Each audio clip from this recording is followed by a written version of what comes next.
a sus pies y traed el becerro gordo y matadlo y comamos y hagamos fiesta. Diga conmigo, hagamos fiesta. Porque este mi hijo muerto era y ha revivido, se había perdido, diga conmigo, y es hallado. Y comenzaron a regocijarse. Ay, ay, ay. Así como el gozo que hay en esta tarde, aquí en esta casa. Ayúdeme a orar. Padre, gracias por el privilegio, por la oportunidad que tú nos das de predicar tu palabra. Amado Señor, entendemos la responsabilidad que tenemos, amado Señor.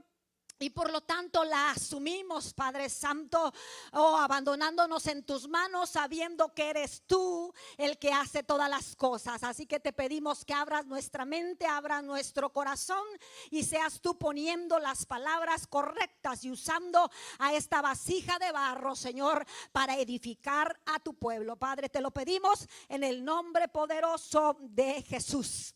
Amén, amén. Puede tomar su lugar, su asiento, gloria a Dios. Aleluya. Y quiero predicarle, hermano, en esta tarde bajo el tema: Dios nos dio libre albedrío. Usted puede repetirlo conmigo: Dios nos dio libre albedrío. Déjeme repetirlo otra vez para los que están distraídos.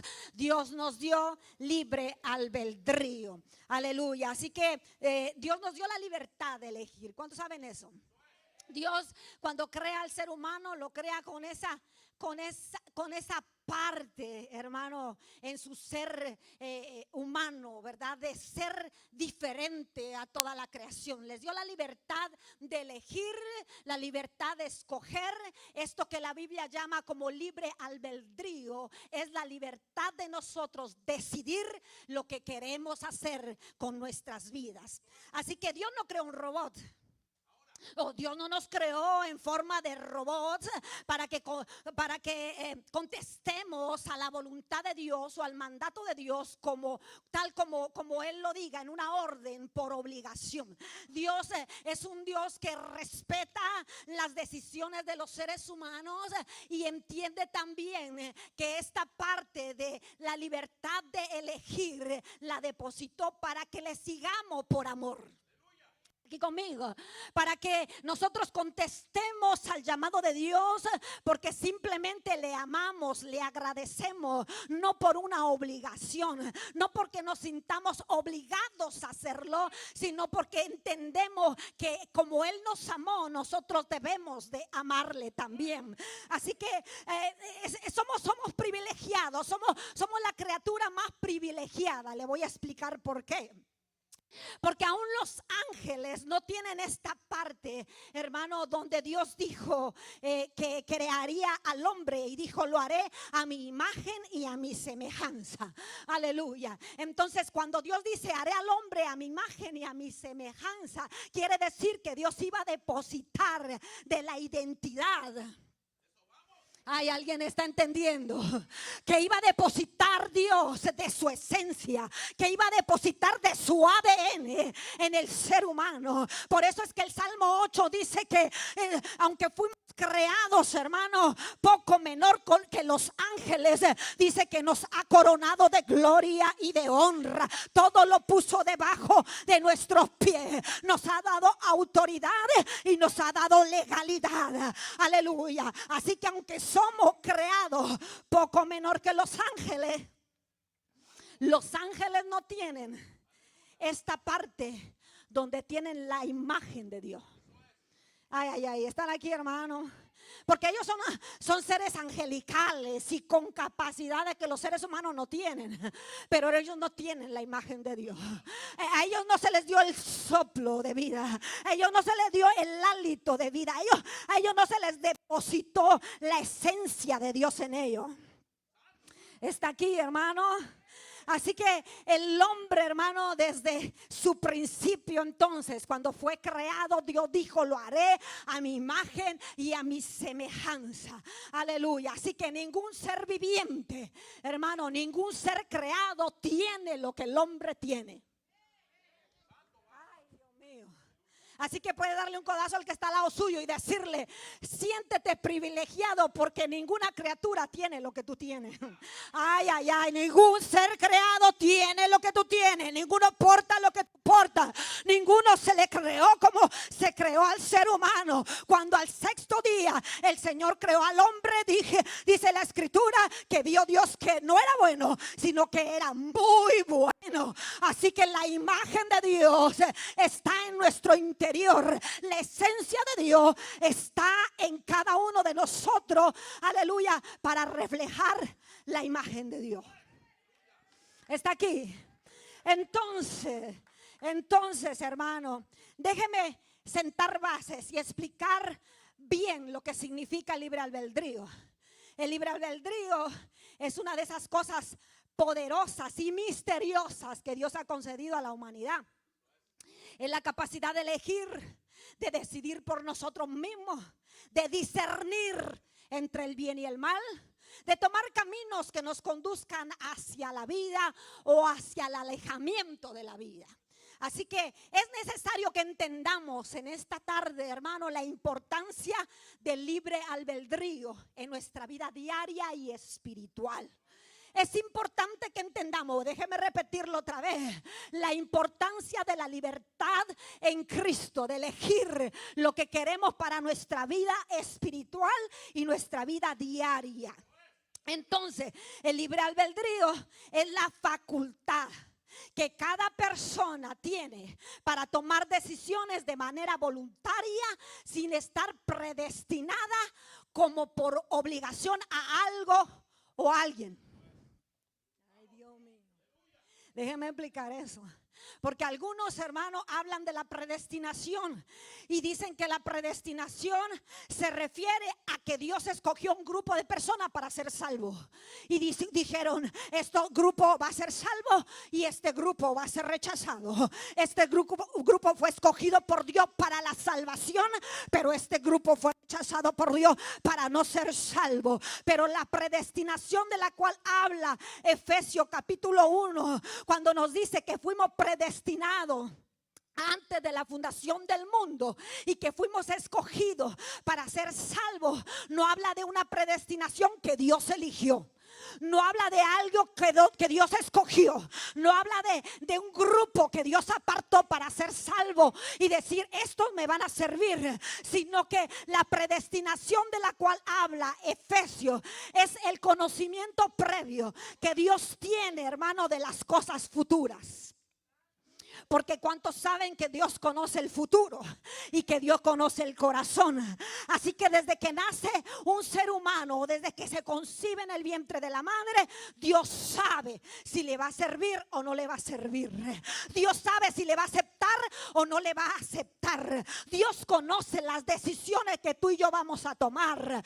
Y basado a eso, entonces se refiere Efesios acerca de la predestinación, diciendo que fuimos predestinados de antes de la fundación del mundo.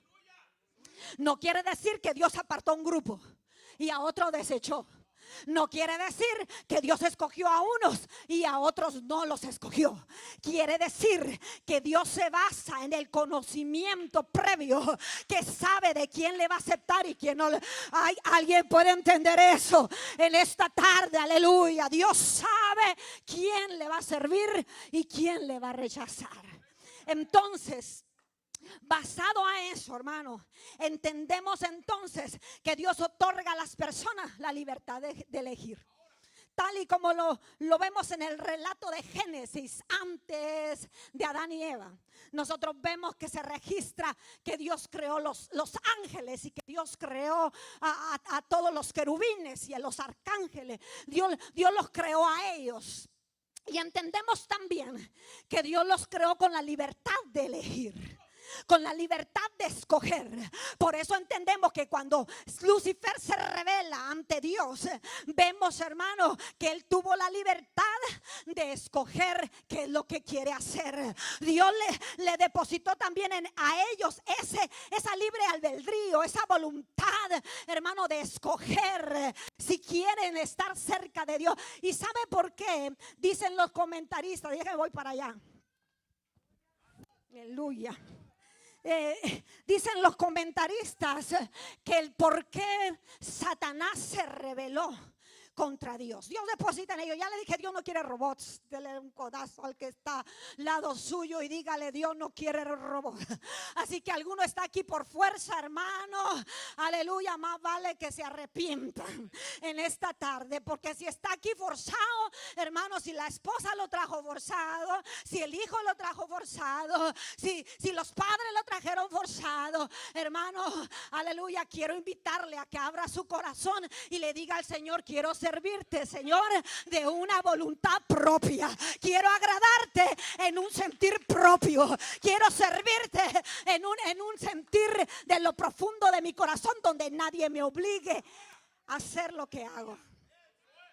Porque Satanás, cuando tuvo la revelación de que Dios se iba a tener una creación, porque antes de la creación, Dios, ¿cuántos saben que Dios planea? Ay, Dios mío. Yo sé que a veces los seres humanos, hermanos, corremos para allá y para acá sin hacer planes, sin pedir dirección a Dios, pero Dios planea.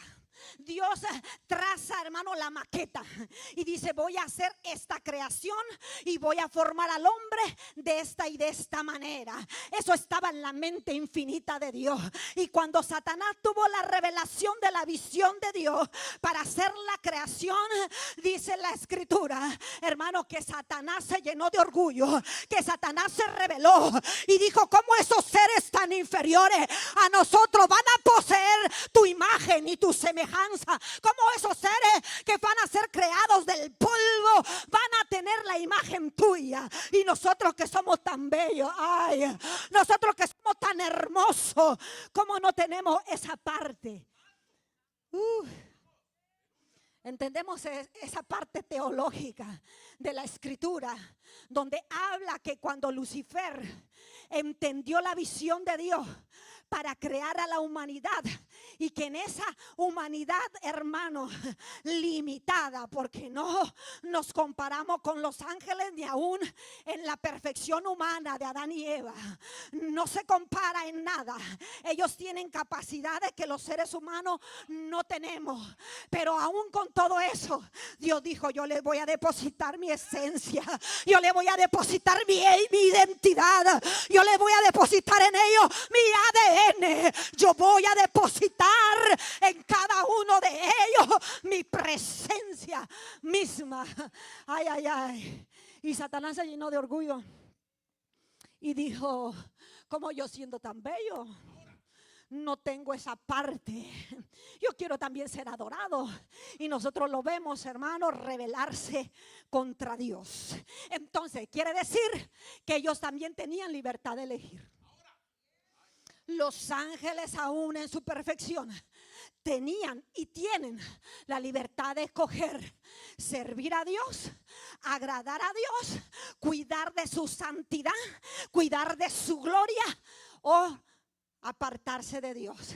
Y la Biblia registra que una tercera parte de los ángeles fueron engañados por Satanás, aleluya, y por lo tanto Dios los desalojó del cielo, los arrojó a la tierra, aleluya, y ese fue el castigo que Dios tuvo para aquellos ángeles que se rebelaron. Algunos de ellos, dice la escritura, que están en prisiones de oscuridad.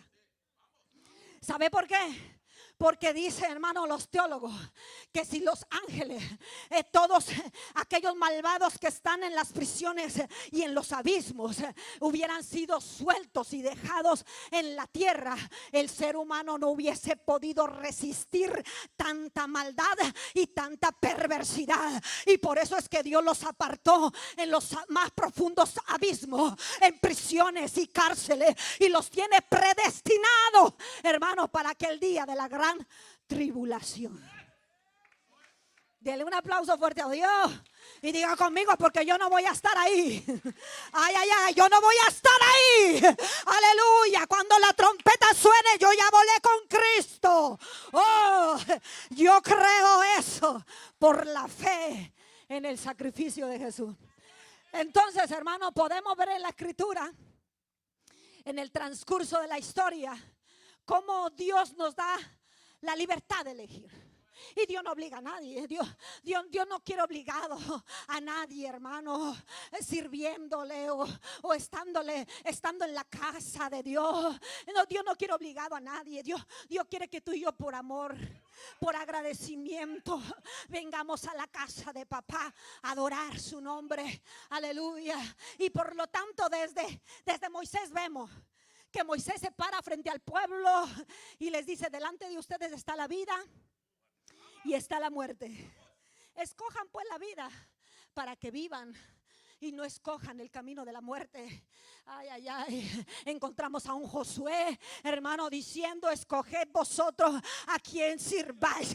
Si van a servir a los dioses que sirvieron nuestros padres al otro lado del río, a los dioses de los amorreos en cuya tierra habitáis, pero mi casa y yo serviremos a Jehová. Mi casa y yo seguiremos al Señor. Mi casa y yo le serviremos, no obligadamente, sino de lo profundo del corazón. Aleluya. Porque conocemos la esencia de Dios. Nosotros tenemos algo más maravilloso, hermano, que tal vez el mundo no tiene, y es la luz de la revelación de Dios y del Espíritu Santo dentro de nuestros corazones. Por eso es que debemos de pedir dirección a Dios a la hora de hacer elecciones, a la hora de tomar decisiones. Debemos de pedirle al Espíritu Santo para que nos ayude a decidir cuando tenemos que actuar de alguna manera. Ahí está la luz del Espíritu Santo, hermano. Esa no hierra, esa no falla. La guianza del Espíritu Santo, hermano, esa te llevará por el camino correcto, por el sendero de la verdad. Ese te llevará por el camino hacia el propósito que Dios tiene para tu vida. Esa luz dentro de tu interior es la que nos va a llevar al propósito. Jesús mismo, hermano, no obligó a nadie. Jesús mismo, cuando iba por las calles predicando, decía: si quieres seguirme, sígueme. ¿Verdad? Y ya yo le dije la otra vez que a veces Jesús parecía que quería disuadirnos de seguirlo antes de persuadirnos. Él quería desanimar a la gente antes de animarla a seguirlo, porque sabía, hermano, el interés del corazón, porque conocía la profundidad del ser, porque sabía, hermano, que algunos lo seguían por los peces y los panes, porque sabía que algunos lo seguían porque les daba de comer. Pero él dijo: hermano, si tú me quieres seguir, sígueme, porque las zorras tienen guarida, las aves de los cielos tienen nido, mas el Hijo del Hombre no tiene ni dónde recostar su cabeza todavía. ¿Tú quieres seguirme? Oiga, ¿verdad? Entonces desde el principio nosotros vemos cómo el Señor nos muestra que Él respeta nuestras decisiones. Él respeta lo que nosotros decidamos. Por eso es que algunos teólogos aún dicen que cuando nosotros llegamos a la gracia de Dios, hermano, se acaba el libre albedrío. Pero yo quiero decirte en esta tarde que yo quisiera que se acabara el libre albedrío, porque así no cometo errores, porque así no decido mal, porque así me mantengo apegado a la presencia de Dios. Pero como todavía tengo libertad, pero como todavía tengo voluntad propia, como todavía puedo decidir por mi propia cuenta, es donde cometo errores, es donde fallo.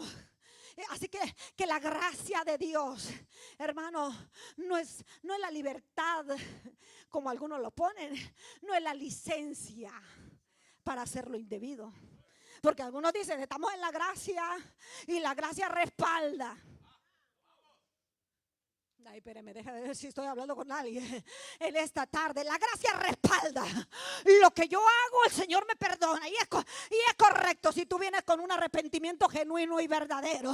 Pero la gracia nos da licencia para hacer lo indebido. Al contrario, la gracia, hermano, eleva la libertad.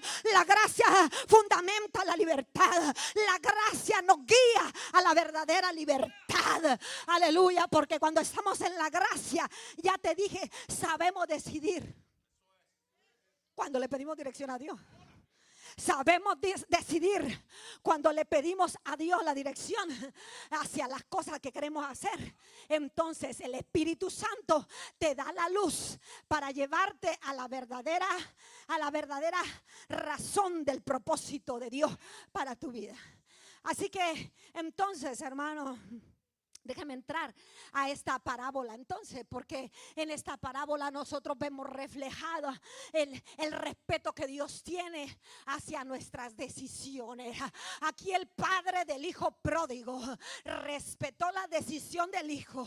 Pudo haberlo obligado y pudo haberle dicho: muchacho rebelde, no te doy nada, te quedas aquí, aleluya, y aquí te aguantas. Pero más sin embargo, él dijo: yo respeto lo que tú decidas. No estoy de acuerdo, pero respeto tu decisión. Haz como tú quieras hacer. Aleluya. Y dice la historia, hermano, entonces, que el padre tenía esos dos hijos.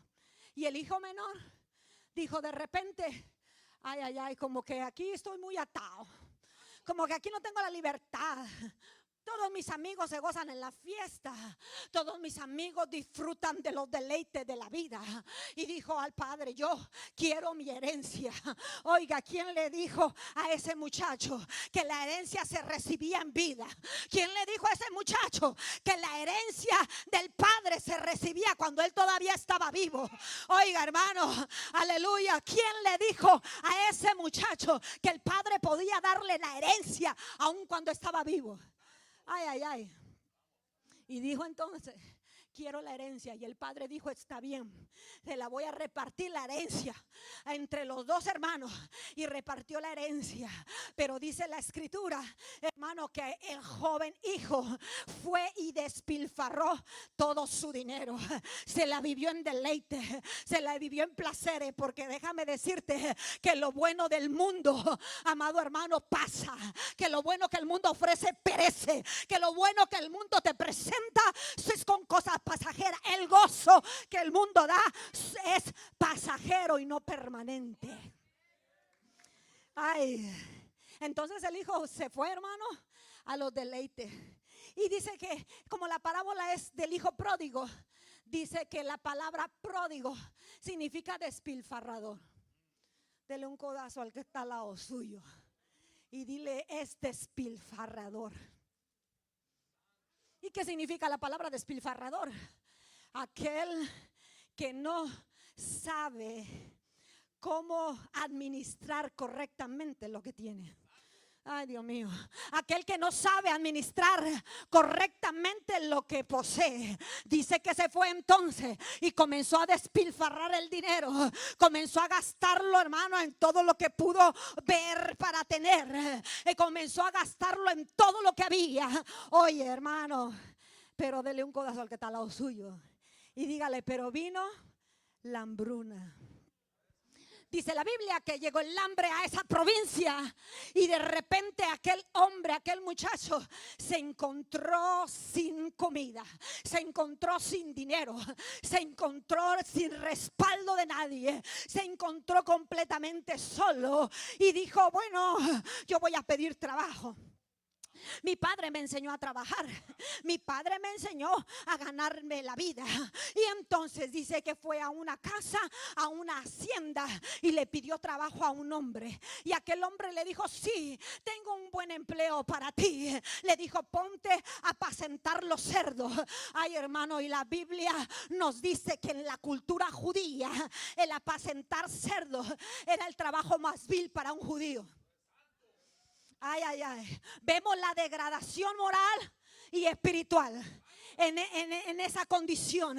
Vemos la degradación del joven, cómo comenzó, hermano, su vida espiritual a decaer hasta llegar a lo más profundo, hasta llegar a apacentar cerdos, donde era un trabajo, hermano, muy humillante para los judíos, porque para los judíos los cerdos eran impuros, eran inmundos. Ellos no podían estar cerca de ellos, pero más sin embargo la necesidad lo llevó a estar cerca de los cerdos.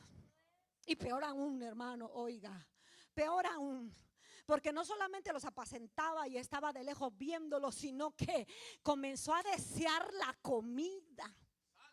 Ay, Dios mío. comenzó a desear la comida. Ay, Dios mío, hermano, yo no sé si te dice eso algo a ti, pero cuando tú estás apartado de Dios, cuando estás alejado de Dios, aún lo inmundo que otros hacen, aún las cosas, hermano, que otros practican, ay, ay, ay, aún el deleite que otros viven, tú deseas y dices: yo estuviera bien como aquel, yo estuviera gozoso como aquel, yo estuviera deleitándome como aquel. Aquel está comiendo bien, pero yo estoy pasando necesidades. No, déjame decirte que el Padre Celestial es el único que puede suplir las verdaderas necesidades del alma y de lo profundo del corazón. El único que las suple es Dios.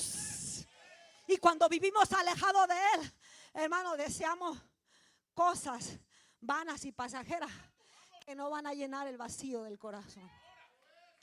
Entonces, hermano, fíjese bien cómo dice la Escritura. La Escritura dice que entonces el joven, cuando se dio cuenta de que él deseaba las algarrobas, oiga, después de haber comido los potajes más deleitosos en la casa del Padre, ahora estaba deseando las algarrobas de los cerdos. Ahora estaba deseando la comida que estaban comiendo los cerdos. Tuvo que haber despertado. Ay, ay, ay, ay, ay. Oiga, hasta el corazón más endurecido, en ese estado, hermano, espiritual más bajo, tiene que despertar. Oiga, eso habla de los escogidos. Hablamos de los escogidos, porque los escogidos, aunque tú te equivoques, aunque caigas a lo más bajo, aunque caigas, oye hermano, aunque caigas a lo más vil, aleluya, tiene que venir la reflexión, tiene que venir la luz del Espíritu Santo sobre tu vida para iluminarte y decirte: hey, en la casa del Padre lo tenías todo, en la casa del Padre vivías bien, en la casa del Padre no te hacía falta nada. Ay, en la casa del Padre tú estabas bien. Y él dijo: me levantaré. Ay, ay, ay. Y eso no habla en un sentido físico nada más. Eso está hablando en un sentido espiritual. Dijo: caí en el fango, en el lodo, espiritualmente decaído hasta lo peor, pero me voy a levantar. Ay, ay, ay. Porque el problema no es de que caigas, el problema es que te quedes caído. Aleluya. Y que sigas en esa condición, que puedas decir en el momento dado: me levantaré. Ay, me voy a levantar y voy a ir a la casa de mi Padre. Voy a ir a la casa de mi Padre y le voy a decir: Padre, recíbeme, no como a un hijo, sino como a uno de los siervos. Que aún como un siervo quiero estar cerca de tu casa. Aún como aquel que cuida de las ovejas, quiero estar cerca de tu casa. Ay, ay, ay, ay, ay. Oiga, me levantaré. Una palabra poderosa que en el mundo espiritual tiene grande relevancia e impacto en nuestra vida material. Y dijo: me voy a levantar. Oye hermano, que cuando cometamos un error, hermano, no sigamos así como que no vemos, como que decimos: no, yo estoy así porque fulano. Yo estoy así porque aquel. Yo estoy así porque por aquel otro. Yo estoy así porque aquel otro. Que tú digas: me voy a levantar porque esta fue mi decisión. Si caí hasta el fango fue mi decisión. Yo decidí esta vida. Yo decidí estar en esta situación. Así que por lo tanto me voy a levantar. Oye, me voy a levantar. Y no solamente me voy a levantar, sino que iré con mi Padre. Oiga, y mire la actitud del hijo, hermano. Ay.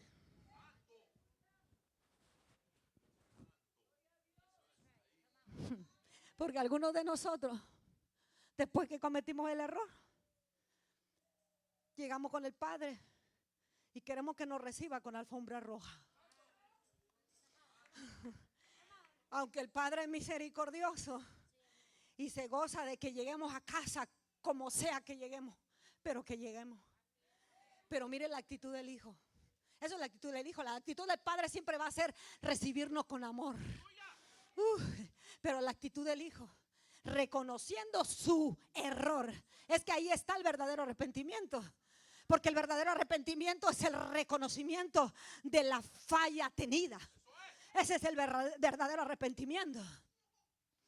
Y cuando llega a la casa del padre, oye, hermano, la Biblia dice que en cuanto el padre lo vio, ay, hermano, el padre lo vio venir a lo lejos, hermano, rápidamente lo identificó. Ya no traía las ropas con las que se fue, ya no traía el anillo con el que lo habían marcado como hijo de la casa, ya no traía tampoco las sandalias de los pies, pero venía andrajoso y venía sucio y tal vez venía hasta maloliente. Ay, pero el padre de la casa, ay, Dios mío, el padre de la casa, hermano, en cuanto lo vio a lo lejos, dice que corrió ante la presencia del hijo.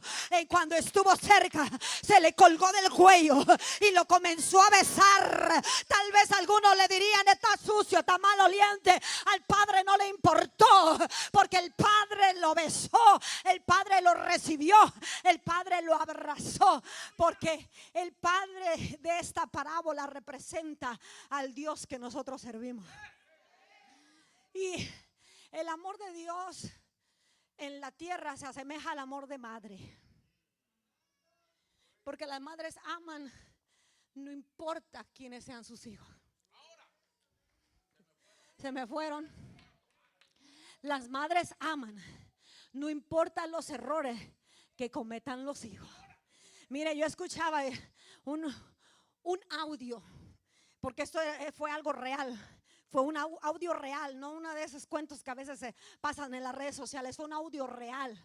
Era una madre hablándole a su hijo en la cárcel. Y el hijo le decía a la mamá: mamá, yo sé mi destino en este lugar. Yo sé qué es lo que me espera. Él dijo: mamá, ya no me hables por teléfono. Mamá, no vengas a la cárcel. Mamá, ya no me busques más, porque aquí me esperan dos cosas: o me espera la muerte, una sentencia de muerte, o me espera una cadena perpetua, que de aquí no salgo. Decía el joven: de aquí no salgo, en esta cárcel me voy a podrir, aquí voy a morir encarcelado. Porque él le decía en el audio: porque ya los asesinatos que yo he cometido ya fueron descubiertos y probados. Y él le decía a la madre: madre, tú sabes que yo maté a mi padre. Oiga bien, el audio decía que este joven había preparado cómo matar al padre. El padre obviamente no era un padre bueno, un padre abusador que golpeaba al hijo, al padre, que golpeaba a la madre, a los hijos, y nunca se ocupaba de ellos. Entonces el joven, cansado de eso, aleluya, lo llevó a preparar la muerte del padre. Pero obviamente este joven era un delincuente, un joven que se había perdido, hermano, en la maldad, y había cometido muchos asesinatos. En el audio le decía: madre, estos asesinatos se han descubierto. Yo maté a mi padre. ¿Y sabe cuál fue la respuesta de la madre? La madre le dijo: a mí no me importa lo que tú hayas hecho. A mí no me interesa, dijo, lo que tú hiciste. Yo te amo porque tú eres mi hijo, y te seguiré amando porque tú eres mi hijo. El joven le dice: madre, con voz quebrada y con llanto en sus ojos, le dijo: ¿cómo puedes decir que tú me amas si yo soy un ser malvado? Y ella dijo: no me importa, tú eres mi hijo, y yo te voy a seguir amando y te voy a seguir buscando, y en la cárcel estaré por todos los días de mi vida buscándote para compartir tiempo contigo. Ese es el amor de madre. Entonces el amor de madre en la tierra se compara con el amor del padre. Entonces Dios, por más cosas que nosotros cometamos, por más errores y tropiezos en la vida que tengamos, hermano, Él siempre te va a recibir. Él siempre te va a recibir con un beso, con un abrazo, con un qué bueno, hijo, que estás aquí. Qué bueno que llegaste a la casa una vez más. Qué bueno que estás nuevamente cerca de mi presencia. Y lo recibió con un abrazo, con un beso. Y para la cultura judía, Eso era una bajeza, cómo iba a humillarse el padre frente a un hijo rebelde.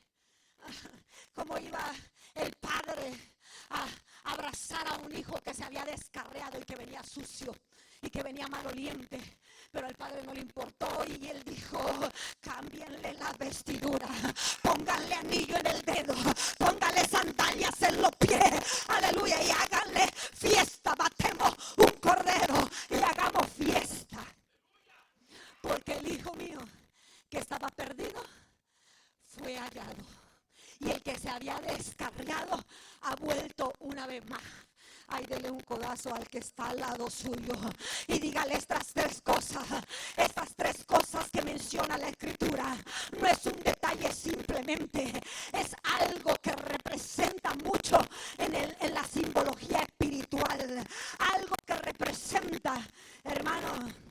Oye, estas tres cosas no solamente están detalladas ahí, hermano, para que simplemente se oiga bonita la historia, sino que están detalladas ahí porque tienen un simbolismo. Ay, en la cultura judía la vestimenta, hermano, era símbolo, era símbolo de posición.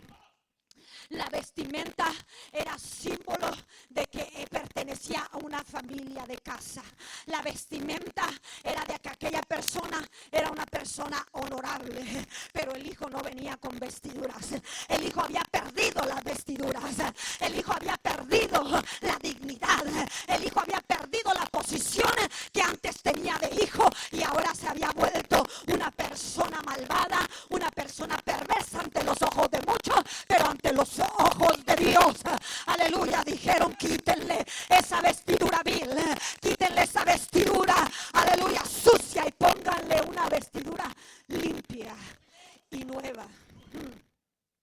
Eso representa que se le restituyó su dignidad, aquella dignidad que había perdido, aquello que le había hecho perder la posición de hijo que tenía en la casa.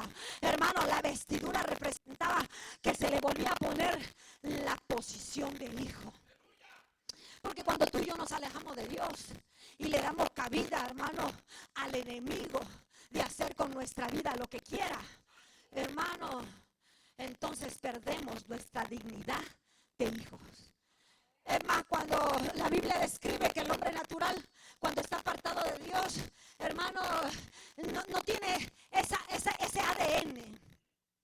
Ay, déjeme explicar eso. No tiene esa luz de Cristo, esa luz del Espíritu Santo. Cuando alguien vive apartado del Señor, pierde esa posición. Por eso es que cuando Cristo vino a morir a la cruz del Calvario, dice que Él nos restituyó. Ay, alguien está entendiendo que Él nos posicionó nuevamente a la posición de hijo, que Él nos volvió a dar y a sentar en lugares celestiales juntamente con Cristo. Así que todo lo que aceptamos a Cristo, hermanos, somos restituidos y posicionados en la posición que teníamos desde el principio. Ya conmigo, en una posición de cercanía con Dios. Adán y Eva caminaban cerca de Dios. Adán y Eva caminaban y platicaban con Dios. Y eso se perdió. Aquel velo se rasgó cuando Cristo muere. Y dice: ahora tenemos libre acceso, libertad al trono de la gracia para entrar ante su presencia, no confiando en nuestras obras de justicia, sino confiando en la misericordia de Dios. Aleluya. Y por eso tenemos libre acceso a la presencia del Señor, porque se te puso un vestido. Ay, se te quitaron las ropas viles y se te puso un vestido. Ay, ay, ay. También dice que se le puso anillo. Le puso un anillo en el dedo. Y eso representa, hermano, varias cosas. Eso representa el pacto. Mire bien, porque usted sabe que cuando las personas se juntan en una unión matrimonial, se les da un anillo. Ese anillo es un pacto. Ese anillo, hermano, te vuelve la autoridad, la legalidad. Ay, ay, ay, ay, ay, alguien está entendiendo. Hermano, el anillo es la autoridad que Dios te ha dado para hollar serpientes y escorpiones. No podemos reprender al diablo cuando le hemos dado actuado legalidad. Pero cuando tú tienes anillo en mano, cuando tú tienes vestidura puesta, ay, ay, ay, tú puedes tener la autoridad sobre las fuerzas de las tinieblas. Eso representa el anillo. El anillo representa esa alianza de pacto, de fidelidad. Y es una fidelidad mutua. Porque cuando los esposos se casan y se da el anillo, los dos tienen un anillo. Los dos tienen un compromiso de ser fieles hasta que la muerte los separe.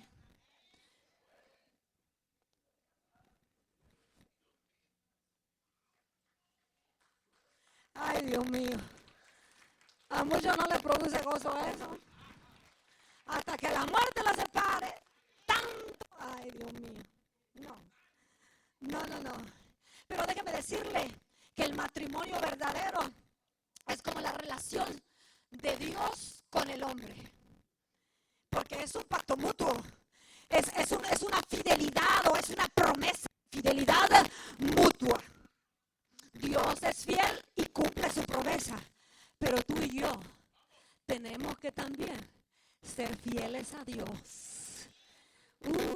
Hermano, oye, porque tú prometiste que en la adversidad estarías con el cónyuge, que en la escasez estarías con él, que en la abundancia estarías con él o con ella, que en todo momento estarías con él. Aleluya, que esa unión, que esa alianza nos mantendría unidos. Aleluya, y que no optaríamos por salir por la puerta fácil, sino que aquí peleamos, aquí morimos peleando.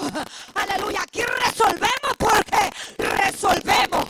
Ay, ay, ay, así tú puedes hacer con Dios también. Señor, no me voy de tu lado.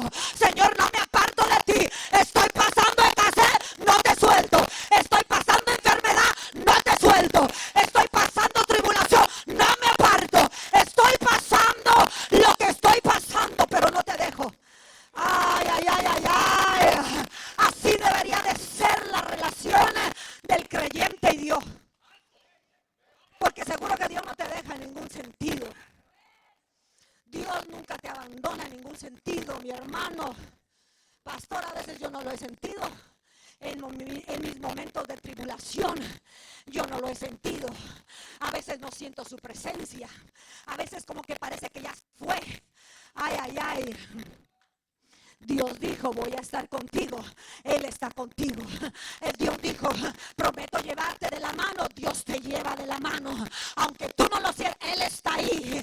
Aleluya, Él está ahí. Él no te suelta. Tu problema, Él está ahí. Tu situación difícil, Él está ahí. Tu adversidad, Él está ahí. Permanece ahí. Tú también. Permanezcamos ahí. También nosotros. En mi momento de escasez, en mi momento que no me siento bien. Porque esto del evangelio, hermano, no es cuando yo me... Hermano, ¿por qué no va a la iglesia cuando yo sienta voy? Hermano, ¿por qué no va al altar cuando yo sienta ese fluir del fuego del Espíritu? Me acerco. Hermano, a veces esto se trata de que, aunque no sienta, a veces no siento orar, a veces no siento leer la Biblia. La carne no le gusta lo espiritual. Aleluya, pero aún con todo eso, yo sigo orando, yo sigo buscándole, yo sigo leyendo la palabra, yo sigo acercándome a su presencia, yo sigo teniendo relación personal con Él. Aleluya, aunque no sienta. Porque eso no se trata de sentires. Porque los sentires a veces nunca llegan. Aleluya. Los sentires a veces nunca llegan. Cuando yo sienta hacer ayuno. Es más, otros decimos, no, a mí me duele la cabeza, yo no puedo ayunar. Me duele la cabeza.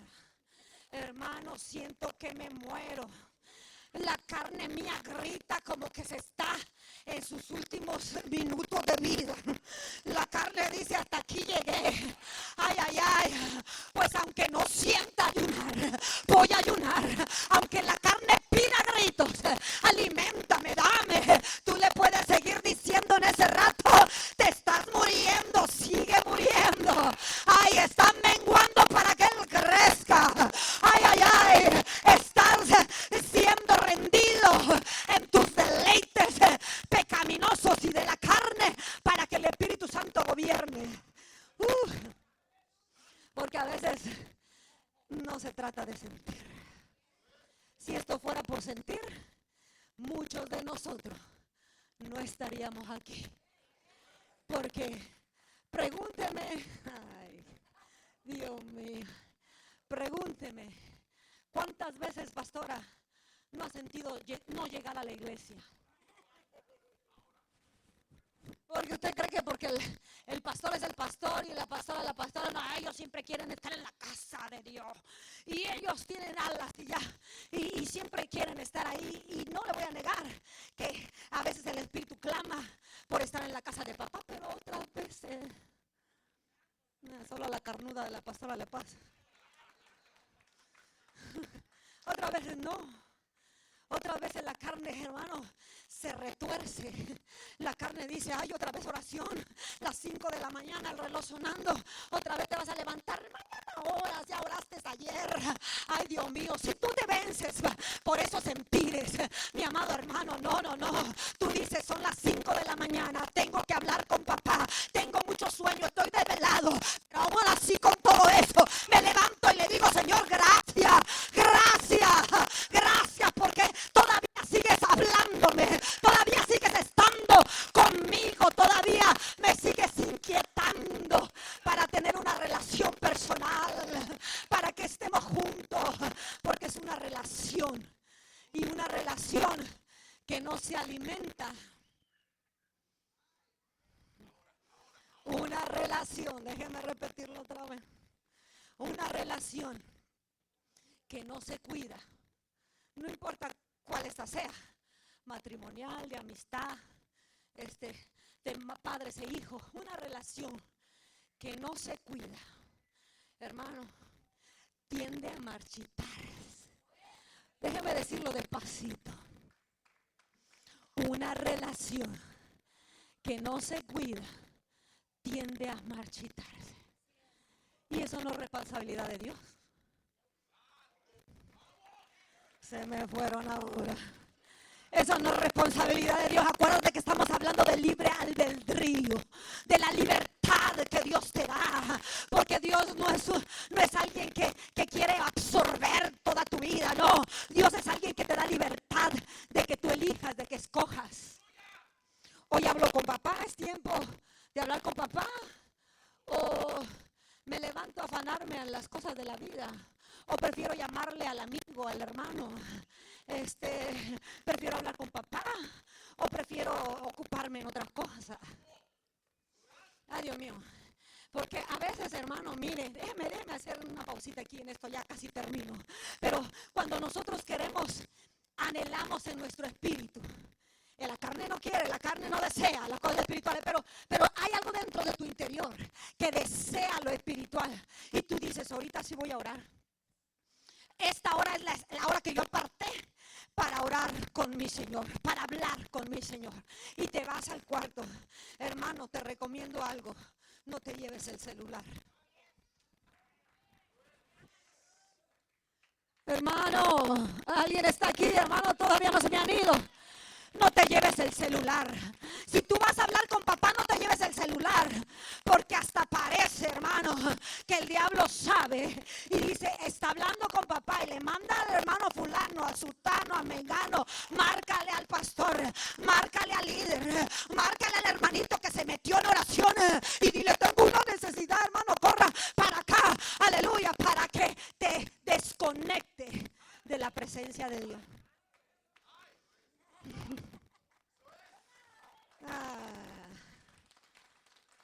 Es más,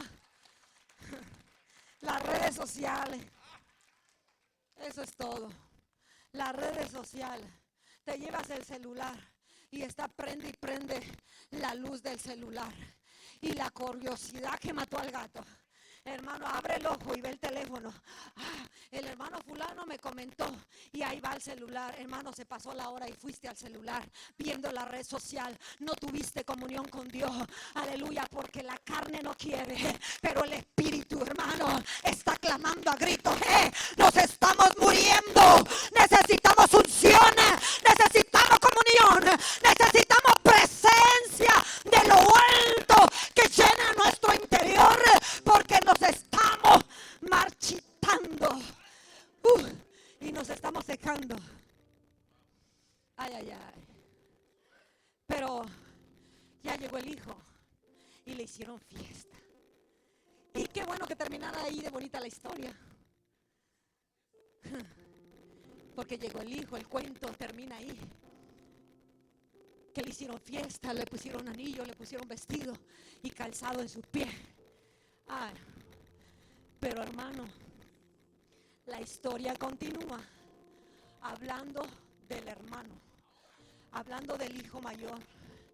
Y esta es la más grande, el más grande ejemplo y el más triste ejemplo del hermano que se pierde dentro de la casa. Ay, ay, ay, alguien entendió eso. Deje repetirlo otra vez. Ese es el más grande y triste ejemplo del hermano que se pierde dentro de la casa. Él no había perdido vestido. El hermano mayor no había perdido el vestido. No había perdido el anillo. No había perdido la sandalia. Pero diga conmigo, había perdido la identidad. Había perdido la identidad que está acá adentro. Tu esencia, lo que tú eres. Porque por fuera puedes portar el mejor vestido. Por fuera puedes portar el mejor traje. Por fuera puedes portar los mejores zapatos. Por fuera puedes portar el mejor anillo. Pero por dentro, lo que está en el interno, eso habla de quién tú eres. Eso habla de tu esencia. Eso habla donde tú estás posicionado. Eso habla de los lugares celestiales en Cristo Jesús. Eso habla de la relación personal con el Señor. El hijo mayor ese estaba perdiendo dentro de la casa, porque cuando vio que al hijo menor, al rebelde, al descarriado, al que despilfarró el dinero, la herencia, vio que había un party para él, vio que habían hecho fiesta, que habían matado un cordero y que habían citado a todo el mundo para celebrar el regreso del hijo menor. Dice la Biblia que se indignó. Dele un codazo al que está al lado suyo y diga: se indignó. Se indignó. Y estaba afuera emberrinchado y dijo: no entro. Es como ser que yo siempre he estado aquí y he trabajado duro de sol a sol. ¿Cómo puede ser que yo estando aquí nunca me han hecho fiesta? Nunca han hecho algo para mí. Nunca me han dado nada. Y estaba enojado, estaba emberrinchado afuera de la casa, enojado.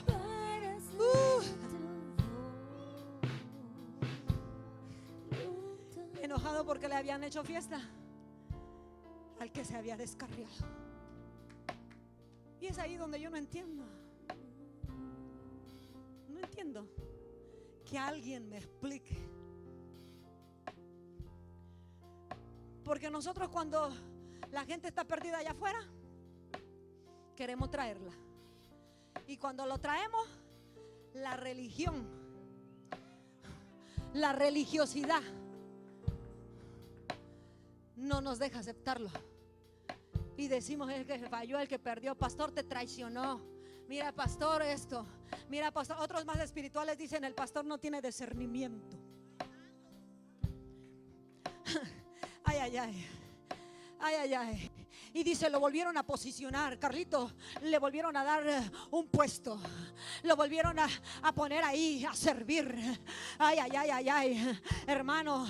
Y es aquí donde yo no entiendo Cuando están afuera los queremos traer, y cuando los traemos, hermano, estamos celosos.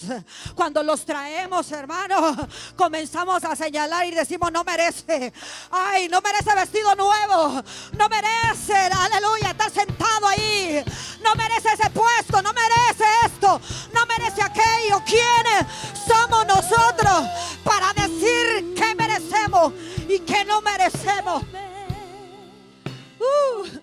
El hermano perdido dentro de la casa, con miedo que se le quite el puesto que él posee. Y el hermano menor llegando humillado, no pidiendo puesto, sino pidiendo vivir con los siervos.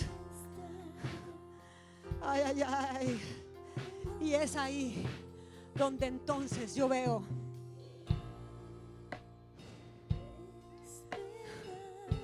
es ahí donde entonces yo percibo que esto de la libertad está en todos nosotros. Y si la gente que llega a nuestros medios se nos va,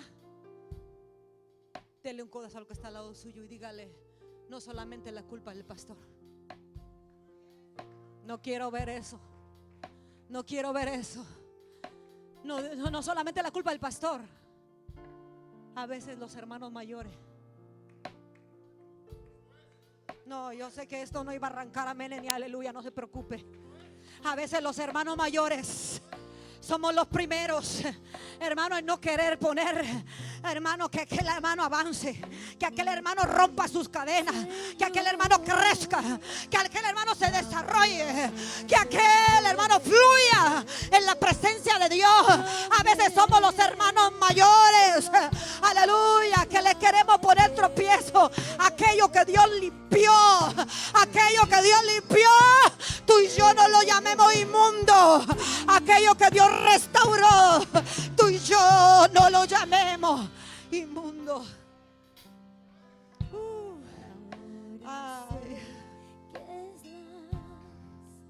Entonces tú y yo decidimos en qué condición estamos, en qué posición estamos. En la posición del hijo menor que llegó humillado, o en la posición del hermano mayor que se pone celoso del que está siendo restaurado. Puede dárselo fuerte a Dios, pero tú y yo, iglesia, tenemos la responsabilidad de cuidar de nuestros hermanos. Defienda a su iglesia, cuide a su iglesia. Aleluya, cuide a sus hermanos, que no hablen mal de sus hermanos, que no hablen mal de su iglesia, que no la pongan por el piso, porque es la iglesia que Cristo limpió, que compró a precio de sangre. Aleluya, la decisión es nuestra. Y termino con esto. Todo lo decidimos nosotros, no lo decide Dios. Tú y yo decidimos servir a Dios con pasión, con fidelidad y entrega, o servir a Dios en una vida tibia, seca y vacía. Tú y yo decidimos. La relación no la decide Dios, la decimos nosotros. Pero voy a terminar con esto. Una historia que se cuenta y dice que en el palacio del castillo, dice que de aquel país perdieron a uno de los más grandes gladiadores. Oiga bien esto, termino con esto. Perdieron a uno de los más grandes gladiadores, y para buscar al sustituto, mire bien lo que hicieron. Para buscar al sustituto, dice que convocaron a todos los discípulos y los sentó el maestro sabio en la sala, a todos los candidatos, y puso una mesa así en el centro, y ellos ahí, y puso un jarrón con unas flores, y le dijo: tenemos que sustituir al mejor de nuestros gladiadores que acaba de morir. Ustedes son los candidatos. Y dijo: pero esta es la prueba para escogerlos a ustedes. Dijo: aquí tenemos un problema. Y se quitó del medio de la escena y se sentó con ellos. Y él solamente esperó y vio lo que ellos iban a hacer. con el problema. Aquí había un problema. Y ellos se quedaron ahí indignados, todos se veían unos a otros y dijeron: pero ¿cuál es el problema? ¿Cuál es el enigma? Yo solo veo una mesa con un jarrón y unas flores, hermano. Pero en eso se levanta uno. Diga conmigo: ese soy yo. Dice que se levantó uno y a la hora de levantarse desenvaina su espada y viene contra el jarrón y lo parte a la mitad. Se regresa a su asiento y se sienta. Y le dijo el maestro: sabio, tú eres el elegido. Todos se quedaron sorprendidos y dijeron: pero ¿qué pasó aquí? Y dijo el sabio: yo dije que aquí había un problema. Y cuando hay un problema, tú lo resuelves porque lo resuelves. Ay, yo no sé si tú estás entendiendo esto. Cuando hay un problema en tu interno, oye, hermano, lo resuelves porque lo resuelves. Lo cortas de raíz porque lo cortas. Ay, pero ese problema en mi interno no sigue. Pero esa circunstancia dentro de mi corazón no sigue. No sentiré envidia por mi hermano. Ay, no menospreciaré a mi hermano. Ayudaré a tu crecimiento. Ayudaré a tu desenvolvimiento en Dios. Alguien puede ponerse de pie en esta tarde, adorar a Dios, darle gloria al que vive. Nueva fuerza yo tendré y me levantaré como las águilas y me levantaré. Alguien que se atreva como aquel valiente, desenvainar su espada y decir: si aquí hay problema, aquí lo corto. Si aquí hay problema, aquí se